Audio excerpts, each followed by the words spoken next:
Pattambi traders hyper super market 43 വർഷത്തെ സേവന പാരമ്പര്യവുമായി വടക്കാഞ്ചേരിയുടെ ജനഹൃദയങ്ങൾ കീഴടക്കിക്കൊണ്ട് Pattambi traders hyper super market ജൈത്രയാത്ര തുടരുന്നു. സദ്യവട്ടങ്ങൾ ഒരുക്കുന്നതിന് ആവശ്യമായ ബ്രാൻഡഡ് അരികൾ, പരിപ്പ്, വൻപയർ, ശർക്കര, പഞ്ചസാര തുടങ്ങി പലചരക്ക് സാധനങ്ങളും ബ്രാൻഡഡ് കറി പൗഡറുകളും പാലട മിക്സ്, പരിപ്പ്, പായസ മിക്സ് തുടങ്ങിയവയും ലഭിക്കുന്നു. കൂടാതെ എല്ലാവിധത്തിലുള്ള ബിരിയാണി അരികൾക്ക് ആവശ്യമായ branded biryani rice, spices, dates, dry fruits, essence തുടങ്ങിയവയും പട്ടാമ്പി ട്രേഡേഴ്സ് ഹൈപ്പർ സൂപ്പർ മാർക്കറ്റിൽ ലഭ്യമാണ്. വാട്സ്ആപ്പ് കോൾ മതി സാധനങ്ങൾ വീട്ടിലെത്തിച്ചു കൊടുക്കുന്നു. കോൺടാക്ട് 9238551902 9496348212. നമസ്കാരം, എനി ടൈം ന്യൂസിലേക്ക് സ്വാഗതം.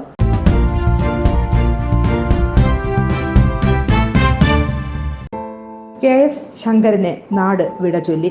കമ്മ്യൂണിസ്റ്റ് പ്രസ്ഥാനം കെട്ടിപ്പടുക്കുന്നതിന് മുഖ്യ പങ്കുവഹിച്ച KS ശങ്കരൻ ഓർമ്മയായി.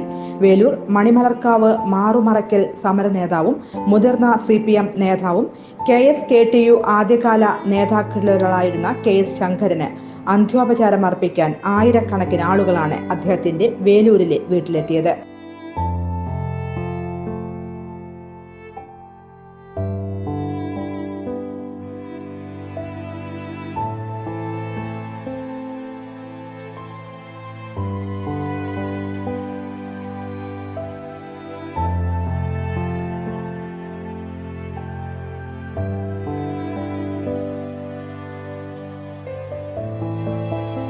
വ്യാഴാഴ്ച പുലർച്ചെ പറവൂരിലുള്ള മകളുടെ വീട്ടിലായിരുന്നു.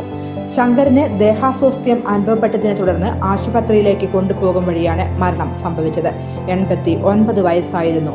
തലപ്പള്ളി താലൂക്കിൽ കമ്മ്യൂണിസ്റ്റ് പ്രസ്ഥാനം കെട്ടിപ്പടുക്കുന്നതിൽ നേതൃത്വം നൽകിയ ഇദ്ദേഹം വാഴാനി കനാൽ സമരത്തിലും മണിമലർക്കാവ് മാറുമറയ്ക്കൽ സമരത്തിലും 1970 കുടികിടപ്പ് സമരത്തിലും മിച്ചഭൂമി സമരത്തിലും പങ്കുവഹിച്ചു. മഹിളാ അസോസിയേഷൻ നേതാവായിരുന്ന KV പുഷ്പയാണ് ഭാര്യ. ഒലീന, ഷോലിന, ലോഷിന എന്നിവർ മക്കളാണ്.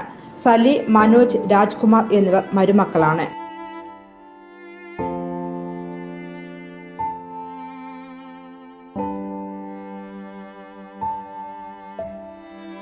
വേലൂരിലെ അദ്ദേഹത്തിന്റെ വസതിയിലും വടക്കാഞ്ചേരിയിലെ CPM പാർട്ടി ഓഫീസിലും പൊതുദർശനത്തിന് വെച്ച മൃതദേഹത്തിൽ CPM ജില്ലാ സെക്രട്ടറി MM വർഗീസ്, CPM കേന്ദ്ര കമ്മിറ്റി അംഗം വിജയരാഘവൻ, MLA മാരായ AC Moideen, Xavier Chittilappilly, KK Ramachandran, CPM നേതാക്കളായ KV Abdul Khader, TK Vasu, PN Surendran, KD Bahulayan master, Mary Thomas, Erumapetty panchayat president S Basanthalal, Velur panchayat president Shobi എന്നിവർ അന്ത്യോപചാരം അർപ്പിച്ചു.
പ്രവർത്തകരുടെ അകമ്പടിയോടെ പാമ്പാടി ഐവർ മഠത്തിലേക്ക് കൊണ്ടുപോയ മൃതദേഹം ഐവർ മഠ ശ്മശാനത്തിൽ സംസ്കരിച്ചു.